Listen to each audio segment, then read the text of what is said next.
Congress committee का प्रशिक्षण शिविर आयोजन हो रहा है। चलिए आपको दिखाते हैं सीधे लाइव तस्वीरें। लीची हो जाती है देश के अंदर, क्या होता होगा बताइए। एक इंसान को मारता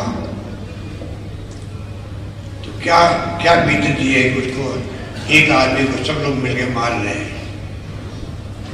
पंजाब में 2 घटनाएं हो गई, मीडिया में बहुत आलोचना हो रही है उसकी भी। रोटी चुराने के अंदर तो अब कहने का मतलब ये है कि हम अपनी पार्टी का फ्यूचर आज भी देश का डीएनए और कांग्रेस डीएनए एक है। कितनी कोशिश कर रहे हैं मोदी जी और कंपनी, तो उसको मार के ही दिया गया।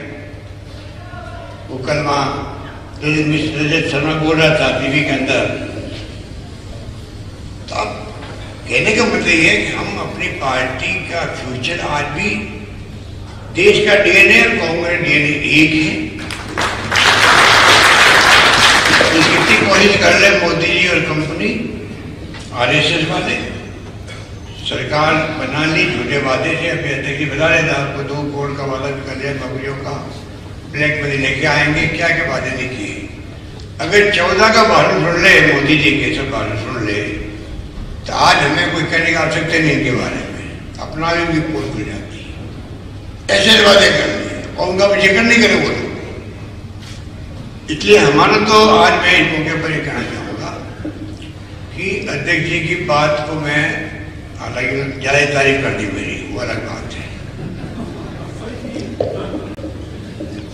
ज़्यादा तारीफ कर दी, पर मैं उन तारीफ के लिए ये कहना चाहूँगा, तारीफ तो की कोई बारी अनुभव तो है ही मेरे पास में, 50 साल का अनुभव, 1 साल बाकी।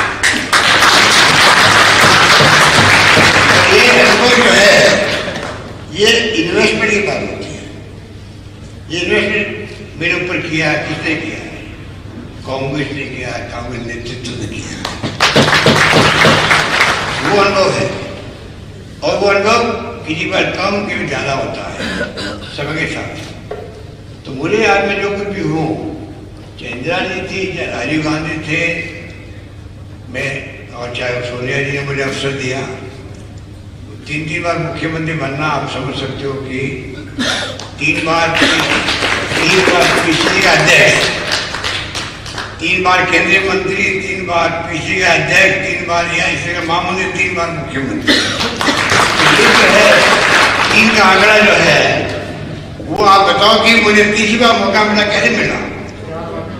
इन्वेस्टमेंट पार्टी ने किया मुझसे।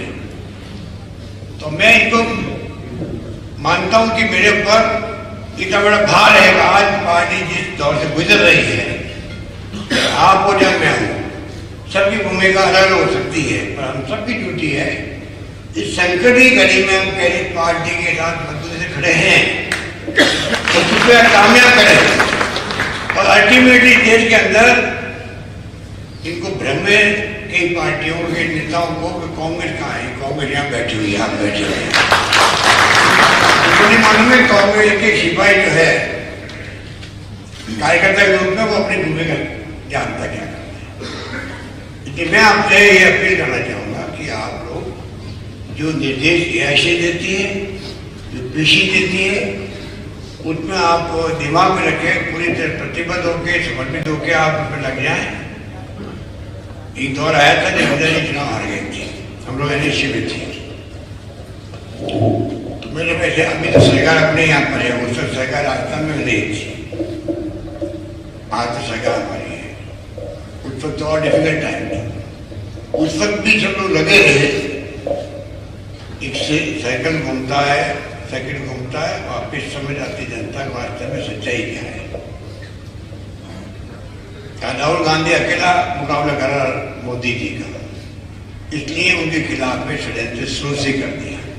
और मेरा अनुभव कहता है कि मैंने इंदिरा जी ओर से देख रहा हूँ, मैं आरएसएस बीजेपी वाले हमेशा कांग्रेस नंबर 1 जो होता है, आप उसके ऊपर अटैक करो। उनको मालूम है कांग्रेस डिसिप्लिन वाली पार्टी है, हाईकमान कहने के बाद में कांग्रेस में सब लोग उनकी बात मानते हैं। हाईकमान के बारे में हमारे यहाँ एक अलग सोच रही हमेशा, आपस में नाचवाकी भी होती है कई बार, स्थानीय नेताओं की भी, स्टेट नेताओं की भी, पर जो हाईकमान को फैसला करते हैं सब स्वीकार लेते हैं। ये बात उनको मालूम था। हमेशा उन्होंने एक नंबर को, चाहे इंदिरा जी थी चाहे राजीव जी थे, नरसिम्हा जी थी, हमेशा अटैक इस प्रकार से जहाँ तक उनको जानकारी नहीं मिलती है। एक कार्यकर्ता उनका जाके उनका नाम भी लिखवा देंगे तो 5 लाख तक का बीमा किसे कहते हैं, चाहे प्राइवेट हो चाहे सरकारी अस्पताल हो, उसको कैशलेस बीमा मिल जाता है। मैंने आपको एग्जाम्पल दिया। इसलिए ये तय जो किया प्रदेश कांग्रेस कमेटी के अध्यक्ष जी ने, मैं इनको साधुवाद देता हूँ और उम्मीद करता हूँ कि जो इनका संकल्प है वो पूरा करने में हम सब इनका सहयोग करेंगे। सर, कोविड को लेकर लगातार आप केंद्र से मांग, कोविड को तो मैंने आप देखिए जो दबाव हमने बनाया पहले, जब प्रधानमंत्री जी ने देश के अंदर राज्यों में छोड़ दी जिम्मेवारी, आप खुद खरीदो खुद लगवाओ वैक्सीन 18+, तब भी मैंने विरोध किया था। आखिर में पूरे देश में माहौल बन गया कि वास्तव में ये गलत फैसला है और कई मुल्कों ने मना कर दिया कि भारत सरकार खुद ही हमसे वैक्सीन ले सकती है, हम राज्यों को नहीं देंगे। वही बात रही अभी भी। अब मैं इनको 1.5-2 महीने से कह रहा हूँ आप जो है बूस्टर डोज लगाओ। 60+ बीमार जो भी लोग हैं उनके, दुनिया के मुल्कों में बूस्टर डोज लगने लग गई है कई मुल्कों में, आपको मालूम है। और कई मुल्कों में बच्चों को लगने लग गई है, 5 साल तक बच्चों को लगने लग गई। तो हमने कल ही मांग करी थी कि बच्चों को भी लगे, बूस्टर डोज लगे। कल प्रधानमंत्री जी ने घोषणा करी, तो हमें खुशी है कि चलो कम से कम हमारी बात को उन्होंने स्वीकार किया कि बहुत ज्यादा जरूरी है, क्योंकि तीसरी लहर जो आने की संभावना बनती जा रही है। पूरा देश उससे चिंतित भी है, क्योंकि इंग्लैंड में, जर्मनी में, अमेरिका में बहुत हालत खराब हो रही है और कई मुल्कों में हो रही है हालत खराब। 1-1 लाख लोग प्रतिदिन आ रहे हैं वहां पर।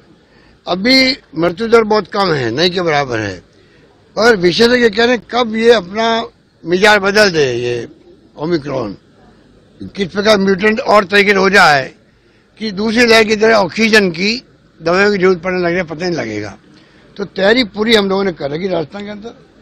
आम जनता को घबराने की जरूरत नहीं है, परंतु सतर्क रहने के लिए बार बार मांगा कर रहे हैं कि वैक्सीन लगानी पड़ेगी। आपको लगाना आवश्यक ही नहीं है, अनिवार्य होना चाहिए, क्योंकि एक आदमी खुद संक्रमित होता है, उसको नहीं मालूम पड़ता कि मैं संक्रमित हो गया हूँ। कई बार एसिम्प्टोमेटिक होता है, तो उसके कारण से कई लोगों में फैल जाता हूँ आगे से आगे। इसलिए कानून भी कहता है कि आपको ऐसे वक्त में आगे आके जो सरकार के फैसले को मानना चाहिए। एक तो ये वैक्सीन लगाने की बात है, दूसरी बात है आपका मास्क जो है, डिस्टेंसिंग है, इसको मेंटेन करना चाहिए। आम जनता सहयोग करेगी तो राजस्थान को हम बचा लेंगे, मुझे पूरा विश्वास है। पहले भी सहयोग मिला राजस्थान के लोगों का भी, धर्मगुरुओं का भी, NGO का भी और पॉलिटिकल पार्टियों का मैंने सबको साथ देने का प्रयास किया था, तो हमारा काम चला और अच्छा प्रबंधन राजस्थान हुआ था। कोई भूखा नहीं सोया हमने कहा था। तो वास्तव में आम जनता आगे आई, NGO आगे आए, धर्मगुरु आगे आए, सब लोगों ने मिलकर मैं समझता हूँ कि वो स्थिति थी, उसमें सबने इमदाद करी एक दूसरे की और हम अच्छे ढंग से उसको निकल पाए उसमें से। मैं उम्मीद करता हूं कि इस बार भी कैसी भी स्थिति बनेगी मुकाबला करेंगे। उत्तराखंड की घटना का भी आपने जिक्र किया, उत्तराखंड की घटना का किस तरह से असुरक्षा का माहौल आ गया। अब धर्म संसद जो हुई है वहां पर, उसने देश को हिला के रख दिया है। कोई मामूली बात नहीं कि हमारे साधु संत जिनका हम सम्मान करते हैं वो ये भाषा काम लेंगे धमकाने वाली और हिंसा वाली भाषा काम लेंगे। ये हिंदुस्तान की संस्कृति संस्कार के खिलाफ है। हमारे मुल्क में तो सदियों से भगवान महावीर हो चाहे बुद्ध हो, उसे लगा करके महात्मा गांधी तक ने सत्य की बात करी, अहिंसा की बात करी।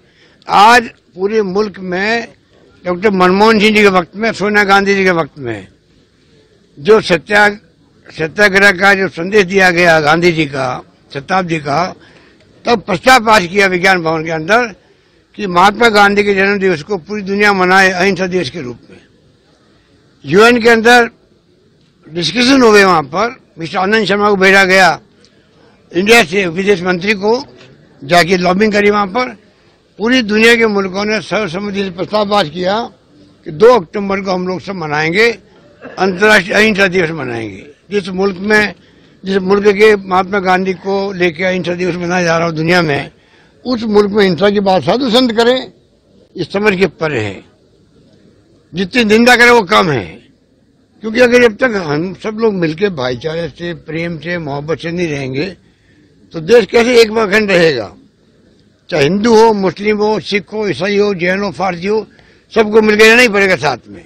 ये कांग्रेस का भी सोच रहा हमेशा से ही, संविधान की मूल भावना यही है, उससे हटके आप बात करने की हिम्मत कर रहे हो और कोई कार्रवाई नहीं हो रही है। प्रधानमंत्री चुप हैं, मुख्यमंत्री चुप बैठे हुए हैं, गृह मंत्री कुछ बोल नहीं रहे हैं, एक्शन क्यों नहीं हो रहा है? ओके। सर, सत्ता संगठन वाले